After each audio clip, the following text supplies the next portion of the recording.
पार्वती माता का श्रृंगार किया है। सदैव भगवान ने अगर आपको सुहागण स्त्री बनाई है, सदैव श्रृंगार करके रहना चाहिए। ये माता मीना ने कहा। लोगों को देखा है मैंने, बहुत सारी स्त्रियां सब कुछ होते बाद भी श्रृंगार नहीं करती है। भगवान ने कहा कि देख मीना ने आज पार्वती को कहा कि बेटा तेरे जीवन में तू सुहागण स्त्री है, दुनिया तुझे कुछ भी कहे, सदैव श्रृंगार करती रहना। और श्रृंगार किनका? ध्यान से सुनना। तेरे पति के नाम का चूड़ा, तेरे पति के नाम की मांग, तेरे पति के नाम की पायल, तेरे पति के नाम का घूंघट, तेरे पति के नाम की लाली। और ये श्रृंगार तेरा नहीं है, ये तेरे पति का श्रृंगार माना जा रहा है। सदैव सुंदर रहो। और आज पार्वती माता का श्रृंगार किया। और ध्यान से मेरी बहनें सुनना, सबसे पहले मीना ने कहा कि जब तक पति भोजन ना करें, जब तक आपको भोजन नहीं करना है। अब ये ज्ञान अगर आप लोगों को कुछ जमता हो तो ले लेना, क्योंकि मीना ने पार्वती से कहा था। पर आज पार्वती माता को इतना सुंदर ज्ञान दिया है, सासू ने इतना अच्छा ज्ञान दिया कि पति जब तक भोजन न करें, जब तक आपको भोजन नहीं करना है।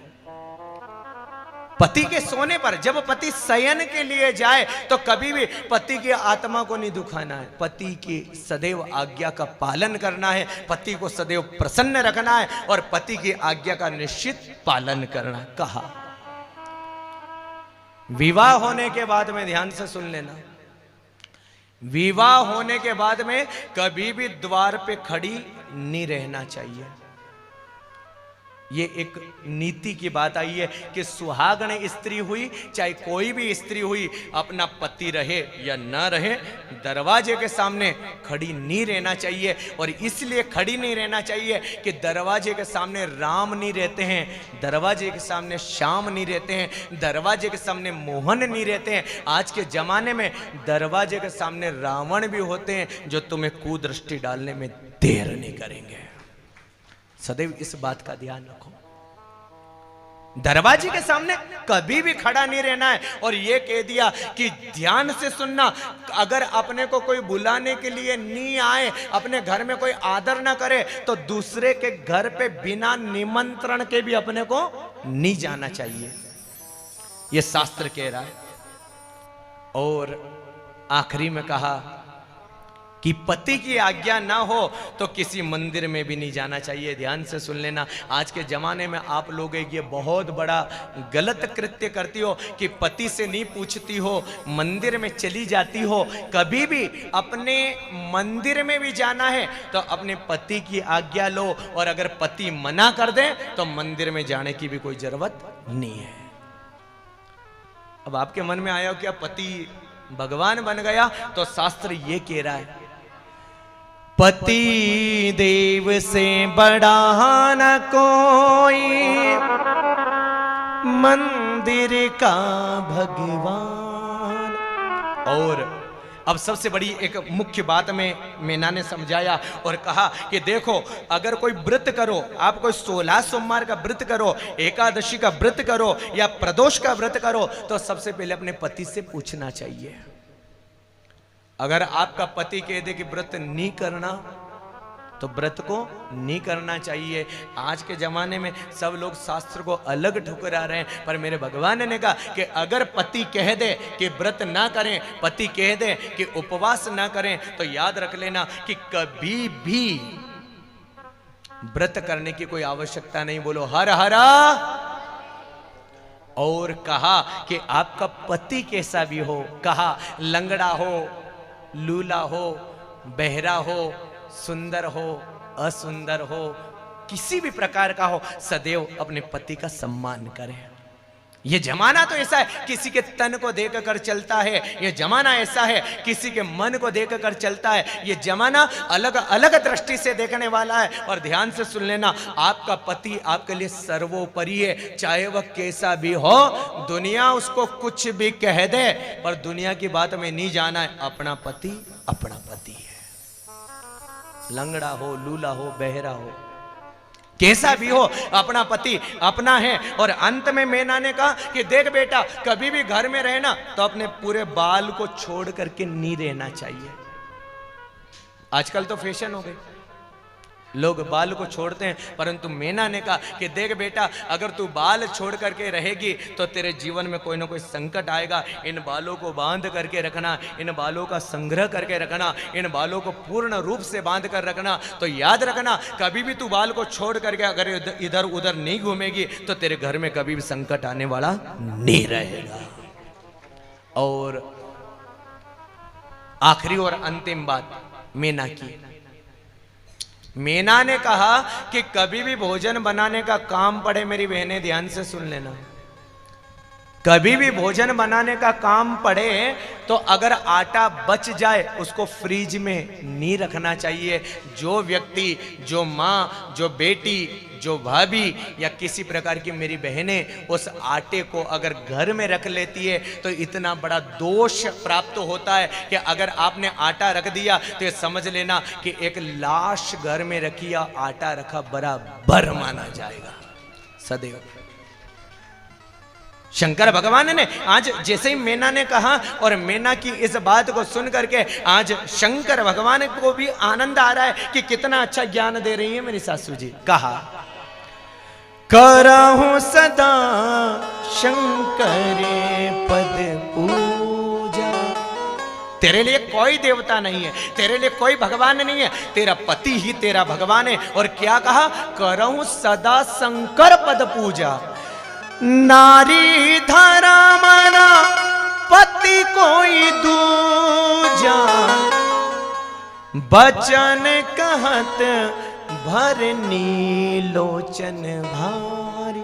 बस इतनी बात मैना समझाई रही थी और उसी समय आज मैना की आंख में से आंसू आ गए। देखो, बेटी को आज विदा कर रहे हैं और जैसे ही आज बेटी को विदा करने का समय आया, आज पार्वती माता की सहेली आ गई। और आज पार्वती माता की सहेली आई, आज सब पार्वती माता की सहेली ने रोने में देर नहीं करी, सब रो रहे हैं। कभी आपने एक अंदाजा लगाया कि माँ तो रोती है, काकी भी रोती है, भाभी रोती है, कभी देखा कि पिता रोता है कि नहीं रोता है? और अगर आपको इस ढंग को देखना है, इस रंग को देखना है, तो अंदाजा लगा लेना कि जहां पर बेटी की विदाई होती है ना, वह पिता अपनी बेटी के पास में नहीं रोता है, वह पिता अपनी बेटी के साथ में नहीं रोता है। कभी भी देखना, जब बेटी की विदा होती है ना, तो उस समय वह पिता अकेला में रोने में देर नहीं करता है। हर पिता के मन में भाव होता है कि मेरी बेटी एक अच्छी जगह जाए। हर पिता के मन में भाव होता है कि मेरी बेटी राज दुलारी बनकर रहे। हर हर हर पिता के मन में एक भाव होता है कि मेरी बेटी आनंद में रहे। पर भाग्य की बात है, वो अच्छी जगह जाए या न जाए, परंतु एक बहुत अच्छे शब्दों का एक संग्रह एक किसी ने कहा है और एक पिता की वाणी है। कहा, नजरों से मैंने पाला है कलियों की तरह, फूलों की तरह। मैंने मेरे बेटे को भी सम्मान नहीं दिया। मेरी बेटी, मैंने तुझे सम्मान दिया। और कथा में आया कि बेटा कभी पिता को गले नहीं लगाए, पर बेटी छोटी सी है ना, 5 साल की, कभी वह स्कूल से पढ़कर आती थी तो अपने पिताजी को गले लगाने में भी देर। विदाई तो ऐसी है, हर व्यक्ति रो देता है। और आज माता पार्वती की विदाई है तो आज हिमाचल नाम का राजा कहता है, बचपन में सुलाया है तुझको, बाहों में मेरी झूलों की तरह। मेरी बाग की ए नाजुक डाली, तुझे हर पल नई बहार मिले। मायके में कभी ना याद आए, ससुराल में इतना प्यार मिले। हिमाचल नाम का राजा आज रो रहा है, पार्वती माता की सहेलियां सब रो रही है। सबसे ज्यादा रोती कौन है? सहेलियां। उसको मालूम है हमारे साथ में रहती थी, पर आज पार्वती जा रही है और कैसी है? एक चिड़िया है। क्यों लड़ाई करते हो उन बेटी, उनसे क्यों झगड़ा करते हो? ये पराया धन है, पराई जगह चली जाएगी। और हिमाचल नाम के राजा ने एक आशीर्वाद दिया, कहा जिस घर में बंधे हैं भाग तेरे, उस घर में सदा तेरा राज रहे। हर पिता की कामना कि जहां पर भी तू जा रही है ना, मेरे घर पे भी राज किया, आगे जाके तू भी राज करे। होठों पे हंसी की धूप खिले, माथे पे खुशी का ताज रहे। कभी जिसकी ज्योत न बुझ पाए, तुझे ऐसा रूप श्रृंगार मिले। मायके की कभी ना याद आए, ससुराल में इतना प्यार मिले। अंदाजा लगाओ ना, भाई भी रो रहा है। भाई बहन में लड़ाई जरूर होती है, पर जिनके जीवन में कोई बहन नहीं है उनसे पूछो ना कि बहन का प्यार क्या होता है। जब बहन जाती है ना, तो वो विदाई का समय आता है, सबसे गले लग लग करके रो रही है। हिमाचल राजा से रो रही है, मीना से रो रही है, अपनी सखियों से रो रही है। और देखा कि मेरा छोटा सा भाई बिल्कुल छोटा सा था, मेरे साथ में बड़ी मस्ती करता था, मेरे साथ में लड़ाई करता था। आज भाई को देखा और आज पार्वती नाम भी रोने में देर नहीं करी है। इतना बड़ा प्रसंग सुंदर कहा। बीते तेरे जीवन की घड़ियां, आराम की ठंडी छाओं में, कांटा भी न चुभने ये पाए। और देखो पिता के शब्द समझना, पिता क्या है, पिता ने कितनी बड़ी बात कही है। मेरी लाडली तेरे पाँवों में। अब पिता को नहीं मालूम कि अपनी बेटी कहां पर जा रही है। कभी कभी दुष्ट ससुराल मिल जाता है, सासू किसी प्रकार के अलग भाव के निकल जाए, ससुर अलग भाव का निकल जाए, उस बेटी के जीवन में उस पिता ने तो इतना प्रेम दिया, इतना प्रेम दिया, इतना प्रेम दिया, पर आज जब जा रही है तो पिता के सामने कितनी बड़ी बात कह दी। कहा बीते तेरे जीवन की घड़ियां,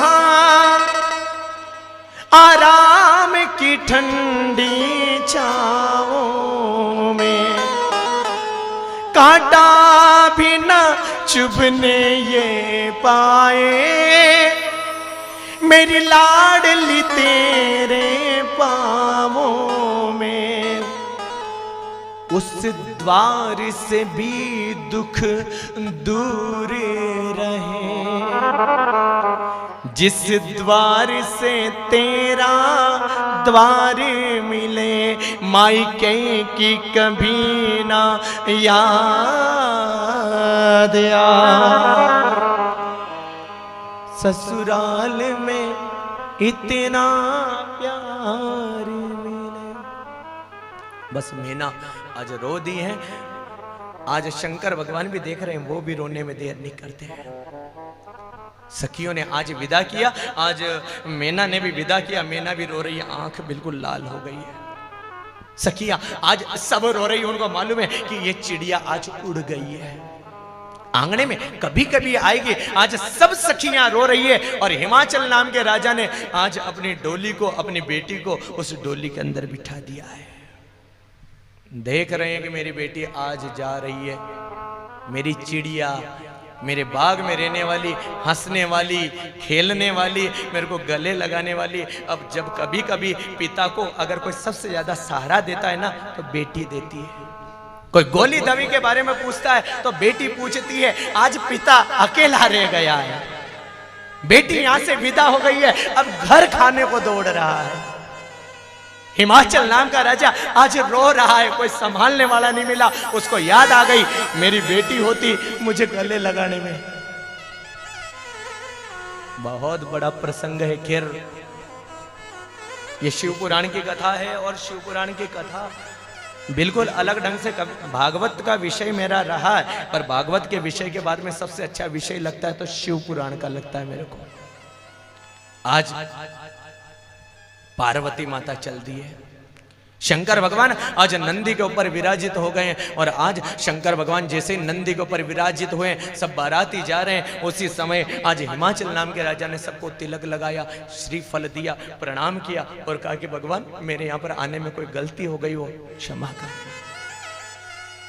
ये ससुर का धर्म है। बाराती तो उत्पाती होते हैं, पर देखो जिनके घर पर जिनकी बेटियां होती है, जिनके यहाँ पर विवाह होता है ना, उन बाप से पूछना, उस पिता से पूछना कि जब तक बारात नहीं जाए उसके घर में क्या बीतती होगी। बड़ा डर लगता है कि ऐसा नहीं हो कि कोई विवाद हो जाए, ऐसा नहीं हो कि मेरी बेटी का मान मर्दन हो जाए, ऐसा ना हो कि मेरे घर में कोई ना कोई कला हो जाए। आनंद आ रहा है। और आज हिमाचल नाम के राजा ने और मैना ने आज पार्वती माता को बिठा दिया, और आज पार्वती माता भी बेचारी रो रही है, मैना भी रो रही है, और आज शंकर भगवान को विदा कर दिया। बोलो हर हर।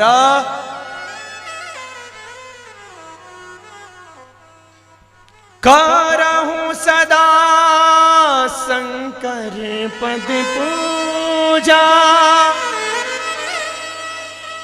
नारी धर्म न व्रत कोई दूजा। आज पार्वती माता को विदा किया और आपको सीधे ले चलता हूं। मेरा शंकर भगवान कहता है कि शंकर भगवान अपनी माता पार्वती को लेकर कैलाश पर्वत पर आ जाते हैं। नंदी ने स्वागत किया मेरे बाबा का।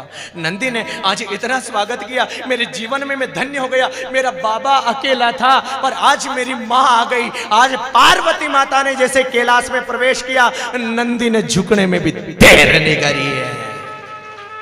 आनंद आ गया। एक पिता नहीं, माँ का भी प्रेम मिलेगा मुझे। नंदी ने आज माता को प्रणाम किया, और माता को प्रणाम करने के बाद में आज शंकर भगवान ने कहा कि मेरी अर्धांगिनी को लेकर के अब मैं थोड़ा इधर उधर भ्रमण पे निकलता हूं।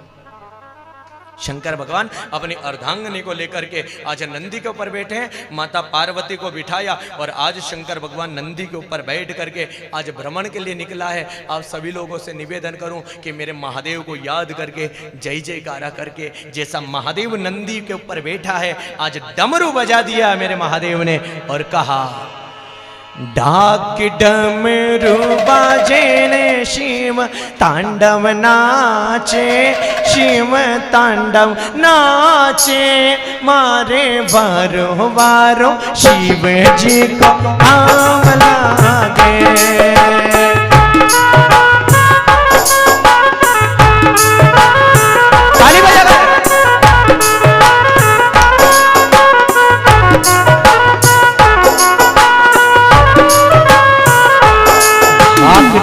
डमरू बाजे ने शिव तांडव नाचे, शिव तांडव नाचे, मारे बारो बारो शिव जी को नाम लागे।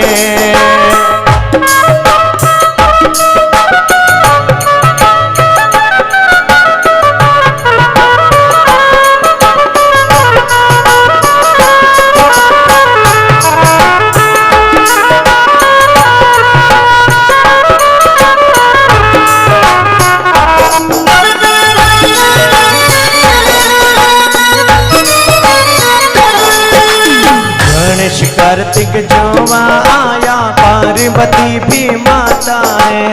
गणेश कार्तिक जोवा आया, पार्वती भी माता है। भोला शंभु हर हर आया, भोला शंभु आया है।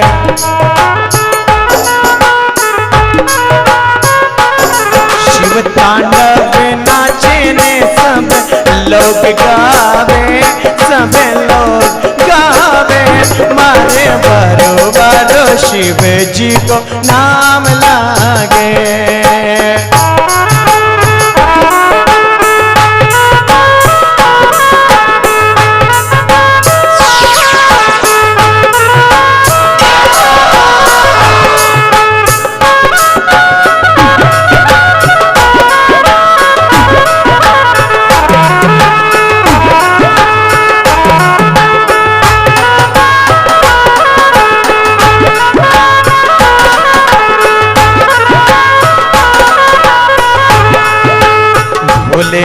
समाधि टूटी आया कैलाश धाम है, भोले की समाधि टूटी आया कैलाश धाम है। हर हर शंभु हर हर शंभु गूंजे उठे नाम है, हर हर शंभु हर हर शंभु गूंजे उठे नाम। पगमा घुंघरू बांधीने नंदी दौड़ियो आवे, नंदी भाग्यो आवे, मारे बारो बारो शिव जी को नाम लागे।